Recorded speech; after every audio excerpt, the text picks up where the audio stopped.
Sampurasun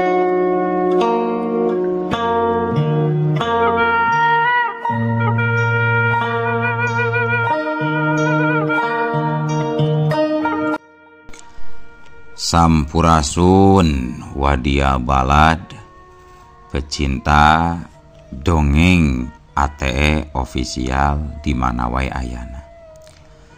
Alhamdulillah wa syukru ala ni'amillah kalayan diwuwuh ku qabul anu maha agung dibarengan ku pangijabah anu maha kawasa diiring ku kadeudeuh ka Nyaah Gusti anu maha suci. Urang ayeuna dugi kadanget ayeuna masih keneh tiasa ditepang dangukeun deui dina acara anu matuh kamemet urang sadayana. Nyatana dina pagelaran dongeng Sunda jejer carita Iblis Jatuh Rawarontek jilid kadua bagian anu ka 33 nanya pamiarsa. Ieu dongeng mangrupikeun buah karyana Cece Lasmi Indri ti Palihan Bandung. Kangge Cece Lasmi ngahaturkeun rewu nuhun laksaketi kabingahan rehna parantos ngintunkeun naskah sakaligus ngawidian mamang kangge medar ieu dongeng dina channel ATE official ieu. Atuh sumangga kanu teu acan subrek kantun subrek heula ngarah langkung pogot sareng langkung sumanget deui ka si mamangna dina enggoning medar ieu dongengna. Ning hilap di like di komennya nu saseueur-seueurna. Lainna naon? Mamang mah sok bingah kitunya upami maosan komentar-komentar ti para wargi sadayana teh.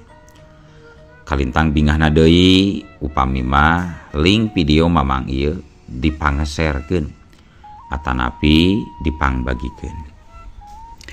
Atuh ngarah teh nyangkolong tingkana waktos sumangga ayeuna mah urang lajengkeun deui dongeng Iblis Jatuh Rawarontek jilid kadua bagian anu ka 33. Kumaha salajengna? Sor cikopina betot simbutna pagah heula tali kolorna bisi morosot merezel morozol antung-antungan di tengah jalan tompak dong tompak dong tompak dong dong dong dong dong dong dong pak.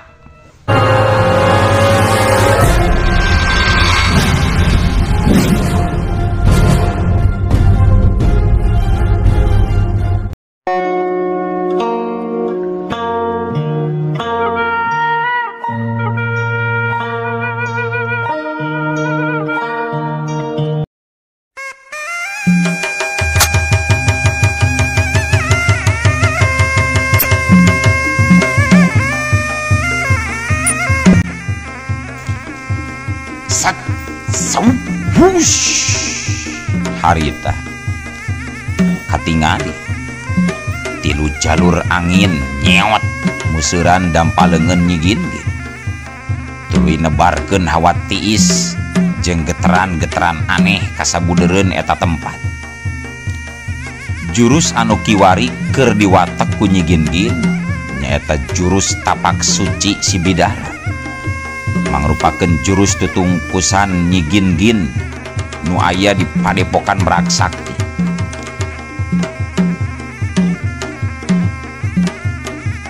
Eta jurus tapak suci si bidara kawentar ngagem kakuatan daya serang anu luar biasa.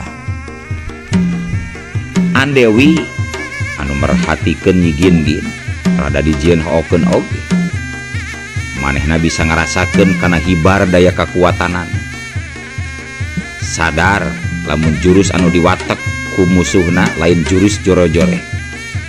Manehna teu bisa nganggap enteng, teu bisa untung-untungan ngayonan ku jurus tingkat hiji 2 3. Jadi ilmu lawan kudu diayonan ku jurus anu saimbang. Sat. Andewi oge mimiti ketak. Pedang kilat maya anu geus dilagar harita diusap tina perah nepi ka tungtung. Saharita Pedang kilat maya jadi ngageter hebat.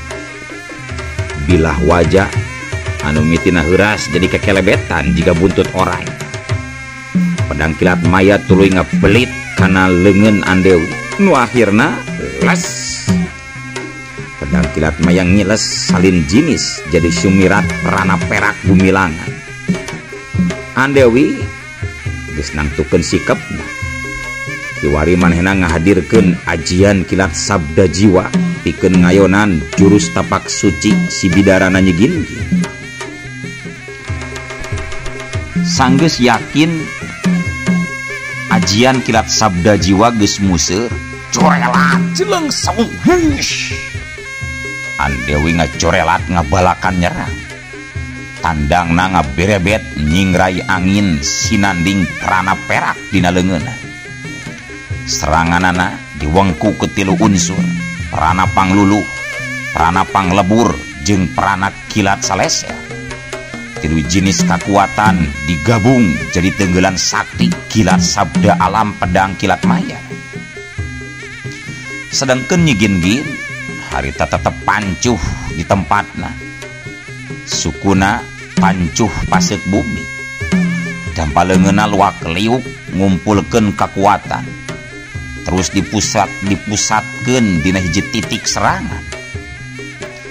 Barang Andewi geus deukeut gentak, Nyi-Gin-Gin ngadorongkeun dua dampaleungeunna ka hareup. Siap hus barasan.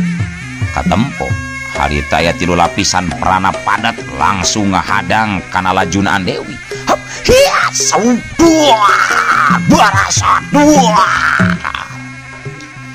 Adu tenggelan sakti teu bisa dipondah deui.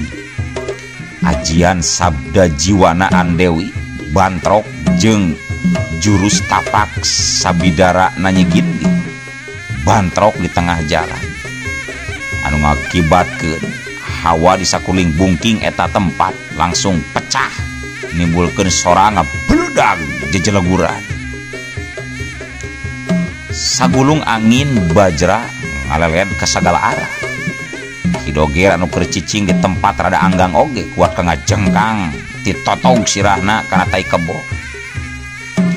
Nya kitu oge Ki Jalaksa anu kaitung jawara kahot tetep kabarerang. Awakna nyerosod kadorong mundur ka tukang aya kana 10 depanna. Sedangkeun dua jalema anu keur tarungna Andewi katempo babangkieungan ka tukang bari nyepangan dada. Lai getih ngalai dina juru bibirna nandakeun Andewi nadangan tatu anu cukup lumayan ngan teu pati teuing parna. Gancang reup Andewi sila sinuku tunggal bari meuremkeun panonna laju narik hawa murni pikeun nganetralkeun badan anu nandangan gangguan hebat. Sedangkeun Nyi-Gin-Gin anu jadi lawana harita kaayanana leuwih parah nyampak keur ngabebengkang bari gogolok-gokan utah getih. Nyi-Gin-Gin, Nyi-Gin-Gin. Ki Jalaksa ngabiur muru nyamperkeun ka Nyi-Gin-Gin. Sat. Ganjang Ki Jalaksa mere bantuan ku cara ngalirkeun hawa murni kana lebah tonggong Nyi-Gin-Gin. Mun teu buru-buru kitu bisa jadi kemungkinan gede nyawa Nyi-Gin-Gin bisa ngalayang. Sedangkan Andewi masih katempo posisina masih keur ngadalikeun diri ngatur napas ngadorong hawa goreng sina kaluar. Heuleut sabaraha lila sakujur awak Andewi karasa rampang deui. Aliran getihna lancar seperti bihari tatu di jero lalaunan cager taya ceda. Nyah Andewi bentat. Getih dina juru bibirna disusut ku leungeun bajuna. Cung Andewi nangtung laju ngagedig indit nyamperkeun ka Nyi-Gin-Gin pikeun milu mere bantuan. Ki Jalaksa ngareret sakedeung ka Andewi terus museur deui ngalirkeun hawa murni kana tonggong Nyi-Gin-Gin. Sedangkeun Ki Doger harita tempo keur diuk aniprek marhemir nyabakan tarang anu ngajendol segede endog soang bari na embun-embunana tai kabonyong celok. Cag kayaan an Dewi jeung Nyi Gin-Gin anu tasreng setarung urang tinggalkeun. Sedengkeun kayaan tarung di Tegal Cadasari dina acara Sunda Makalangan. Cadasari tempat anu jadi lahan adu tanding saembara. Harita tarung masih lumangsung, beuki lila beuki ragot, beuki lila beuki rame, beuki lila nu lalajo beuki kataji kurupa-rupaning pintonan ilmu bela diri. Nyi Sampir oge geus mimiti magelaran, menang gampang ku jalan ngirimkeun serangan warjit kanu jadi lawan.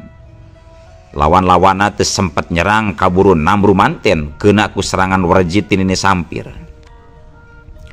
Teu kaliwat Teku Raja Pasai saurang jawara ti tanah sabrang oge geus bisa ngelehkeun lawana.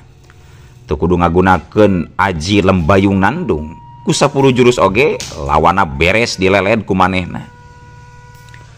Saking kurame jeung riuhna acara Sunda Makalangan teu karasa waktu teges nyerelek deui nuju kasorenakeun.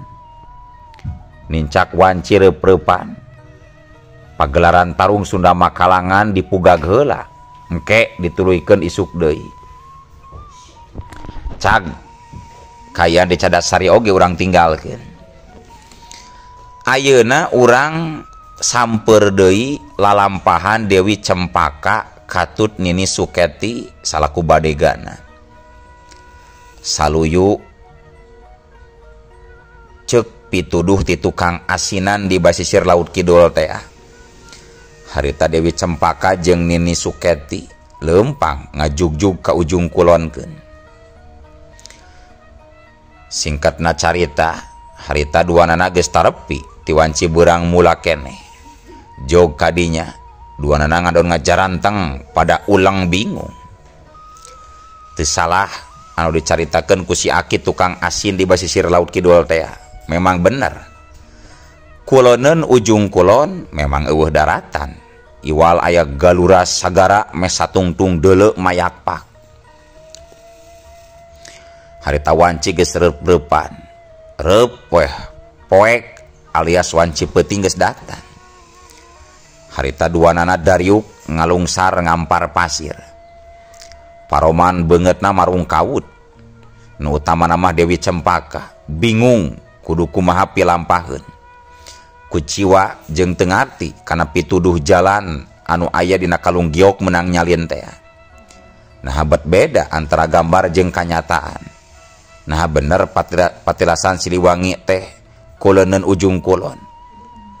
Panon Dewi Cempaka neuteub kosong ka tengah-tengah sagara. Pikiranna ngambang asa geus peunggas harepan. Ndoro Nimas, rek kumaha ieu pilampaheun urang ayeuna. Sabab geuning tetela caritaan si Aki-Aki tukang asin teh bener. Kadituna mah geus eueuh daratan deui, mayak pak sagara. Cek Nini Suketi ngareret semungah las kadununganana. Teuing atuh Nini, kula oge akur keur bingung. Kudu kumaha pipetaheun urang ka hareupna. Tapi asa piraku pituduh jalan anu dijieun ku Dewi Pedang Laraspati dina batu giok teh nyalaan. Piraku. Tambah si Nini milu anteng neuteub ombak sagara. Nya, kula oge teu ngarti ku pituduh jalan dina kalung giok eta. Can menang gambaran naon-naon, mentok poek can aya kajelasan ini. Lamun dipikir ku Nini, urang sabenerna salah nafsirkeun gambar pituduh jalan meureun Nimas. Maksudna kumaha Nini? Dewi Cempaka langsung ngareret.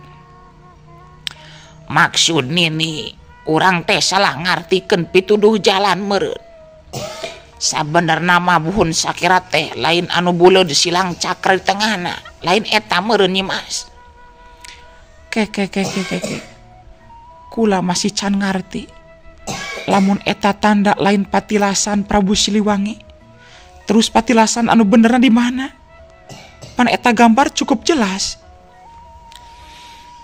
Nyimas, simbol cakra ngandung harti teh kasalahan eta teh. Pan cakra teh mangrupa salah di cakra. Laraspati ngagurat cakra dina buledan keur nandaan kasalahan tempat meureun eta teh Nyimas. Maksudna si Dewi Pedang Laraspati pernah salah pituduh kitu. Nya meureun jigana Laraspati teh pernah aya nu nuduhkeun ka dieu meureun barang tepi ka dieu kabalejog akur jeung urang. Mangkana dina buledan eta ditandaan ku cakra pikeun nandaan kasalahan tempat. Dewi Cempaka unggut-unggutan. Sanggeus mehna ngarti kana omongan Nini Suketi. Lang Dewi Cempaka ngahulang beki jero. Lamun dipikir-pikir mah bisa jadi buledan anu ditandaan ku cakra teh tanda kasalahan. Rasa kabingung beki nataku, beki mentok pikiran manggih jalan buntu. Nimas, lamun kitu kanyataanana nya anu dicakraan teh memang salah. Rek kumaha pilampaheun urang ayeuna. Lamun tanda buleud cakra mangrupakeun kasalahan tempat, urang geus teu boga pituduh jalan sejen deui Nimas. Kela ulah wakapeunggas hareupan ini pikeun ngabuktikeun sagarupana. Daek teu daek kula kudu turun ka jero sagara ngojai. Tandes Dewi Campaka. Hah? Nimas rek teuleum ka sagara? Nya. Nah yakin Nimas rek teuleum ka sagara Nimas? Sabenerna kula teu yakin ini. Tapi taya deui pilihan. Coba tingali deui gambar salinan ini. Coba tingali. Cek Dewi Cempaka nitah muka deui gambar hasil nyalin dina kain teh. Salinan gambar dibuka deui ku si Nini. Gambar ditempo deui leuwih tenget sangkan teh nu kaliwat.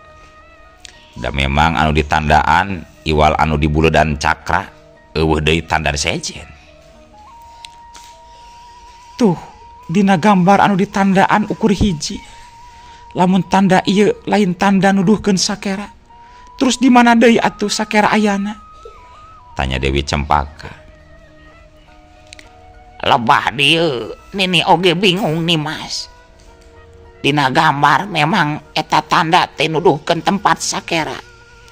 Aya gunung jeung aya leuweung, tapi buktina mangrupa sagara geuning ieu teh Nimas.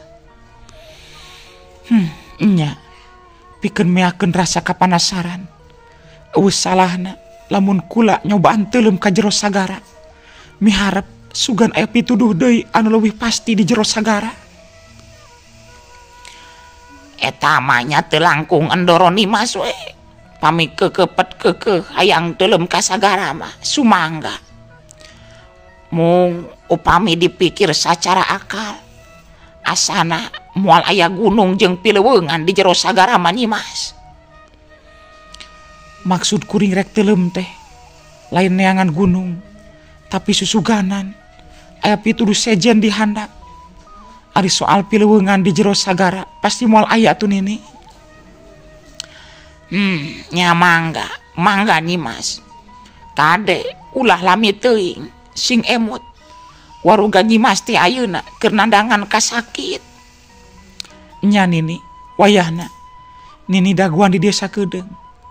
Kula kudu teuleum ayeuna keneh ka jero. Cek Dewi Campaka bari jung maena nangtung cengkat tina diukna. Memeh ngajengkat Dewi Cempaka danga heula neuteup sawarna wiyati anu hideung ngabeleg-beg. Neger-neger hate nyiapkeun diri sangkan bisa lila teuleum nahan napas di jero cai.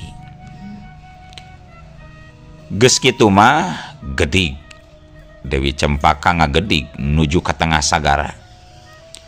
Si Nini Suketi merhatikeun nepi ka Dewi Cempaka ngilesna teuleum ka jero sagara karebek.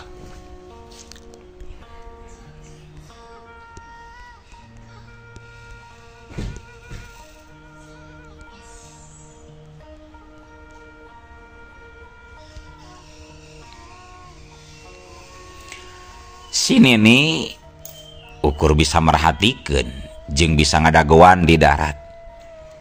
Mehna diuk di sisi basisir anteng netep ombak sagara. Sabari anteng ngalamun pikiranna oge ngarakacak narawang jauh ka mangsa puluhan tahun kalarung. Deuh teuing Cempaka.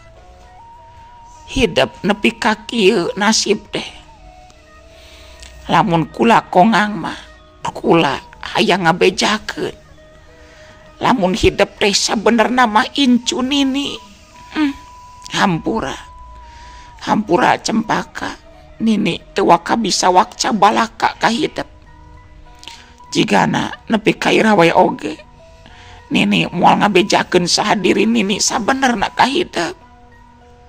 Cek gerentas Nini Suketi panon rawuna kekembangan nyidem kasedih. Aya rasa berat dina hate Nini Suketi ari kudu ngabejakeun kanyataan nu sabenerna mah. Berat lamun kudu wakca balaka mun manehna teh Nini tegasna Nyi Cempaka lain saukur bade gawungkul. Kumaha caritana geuning si Nini Suketi teh mangrupakeun ninina Nyi Cempaka. Silsilah sabenerna mah kieu pamiarsa. Ngadongeng di jero dongeng teh biasa. Baheula di zaman waktu Nini Suketi masih keneh ngora. Nini Suketi kasebut jalma jugala. Jalma jegut, jalma berat beungar. Kabona lubak libuk dahareun teu kalebok. Harta loba, bro dina panto, bru di juru ngalayah di tengah imah. Bari teu cukup ku boga pakaya wungkul, anak buahna oge pabalatak. Jumlah anak buahna lain saeutik tapi ratusan anak buah. Meh hampir rata-rata para anak buahna jarago wela diri. Salianti jadi jalma jugala, Nini Suketi oge dipandang goreng laku, goreng watek tingkah jeung goreng watek, goreng tingkah jeung goreng adat. Kalakuana rucah baragajulan, cus-cos, tukang ngarebutan salaki batur, beh dituna remen nyeun tindak kajahatan. Sesteringna sok ngajualan surabi. Cis kacang buncis nyengcle, baliung batu asahan. Nini Suketi nu geulis kitu gawe diriung kuloban pada ngasaan. Meh hampir unggal peuting Nini Suketi osok Salome satu lubang rame-rame.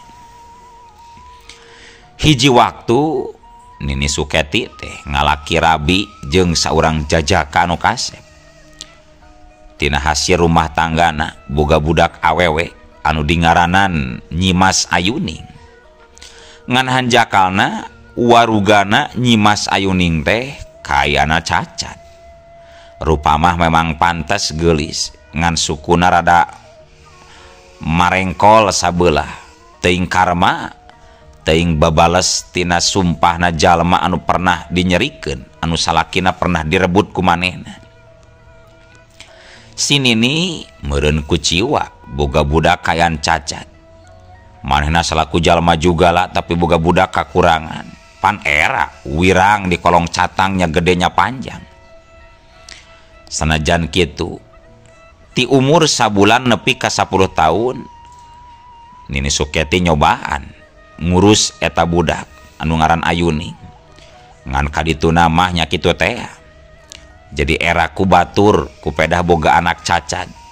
Nya ti harita rasanya ka Ayuning teh leungit laas. Kaganti ku rasa kaijid kanu jadi anak. Mindeng murang maring tepugu. Mun aya kaambek anak jadi sasaran. Pasea jeung salaki anak anu disiksana. Komo deui mun Ayuning anu nyieun kasalahan, lain wungkul disiksa tapi dikerem di kandang munding bari teu dibere dahar. Salila 2 tahun meunang panandasa tinu jadi indungna. Bakating ku geus teu kuat antukna Ayuning nekad kabur lunta ninggalkeun imahna. Memeh indit Ayuning gurat taneuh heula ucap sumpah yen manehna moal pernah datang-datang deui ka imah nu jadi indungna. Harita Ayuning lunta saparan-paran nuturkeun indung suku ngalalana salila tahunan.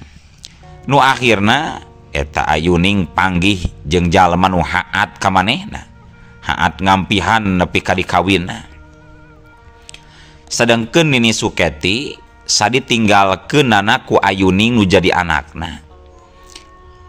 Nini Suketi mah ngadon hare-hare, teu sedih, teu riweuh neneangan. Majarna teh jor teuing, tambah miceun kasial jeung kawirang kitu dina waktu harita teh.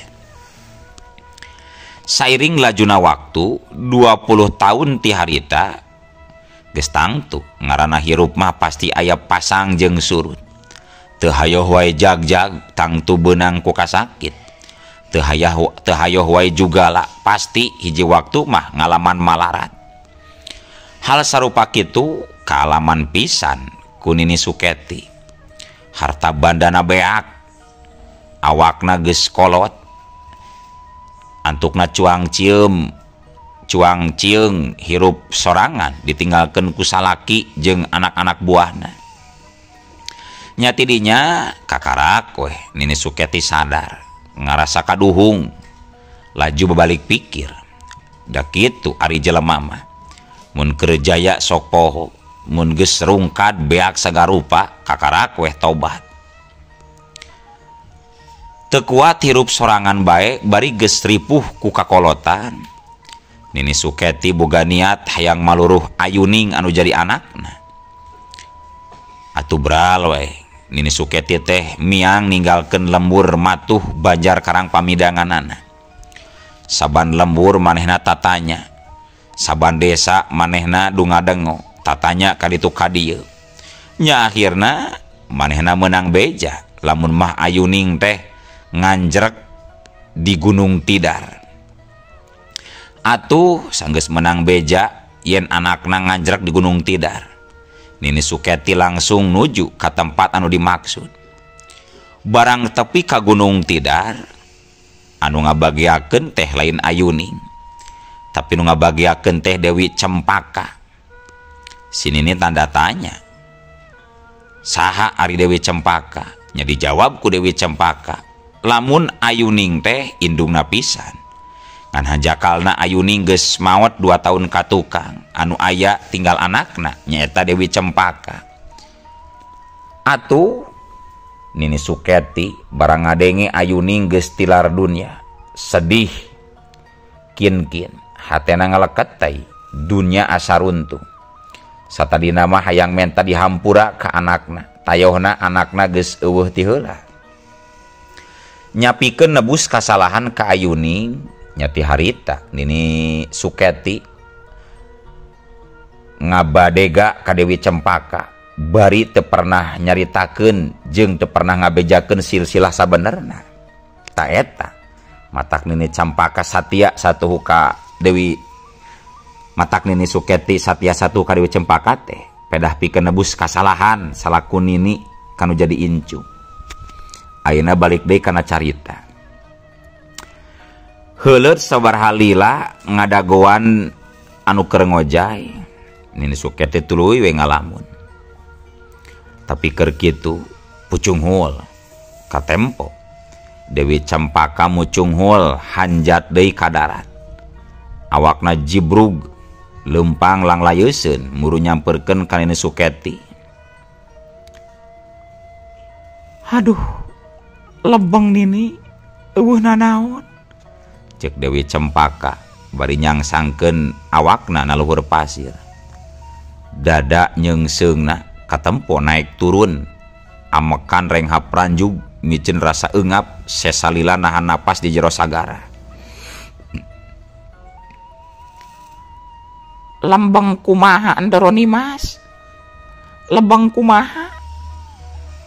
Maksud deh dihandap taya pituduh Nini, masalahna dihandap poe. Cek Dewi Cempaka. Kitunya. Mending ayeuna mah gentos heula raksukan teh Nimas. hawatos eta salira meniji brug kitu. Keun soalbun sakera urang emutan deui enji. Nya atuh Nini, hayu mangga. Cek Dewi Campaka ukur unggah. Atuh satuluyna duanana harita jung nararangtung. Maksudna rek disaralin baju. Tapi karek oge nangtung, na atuh ari ujug-ujug. Eluh. Waktos nah kabujeng seep wadia balad ATE ofisial. Keun atunya. Ieu dongeng teh urang cekapkeun we heula dugi ka dieu. Insyaallah enjing pageto baris dilajengkeun deui. Atuh ku kitu ku kieuna mamang sajamit mungkur amit mundur ti payuneun para wargi sadayana. Hayu ah. Assalamualaikum warahmatullahi wabarakatuh.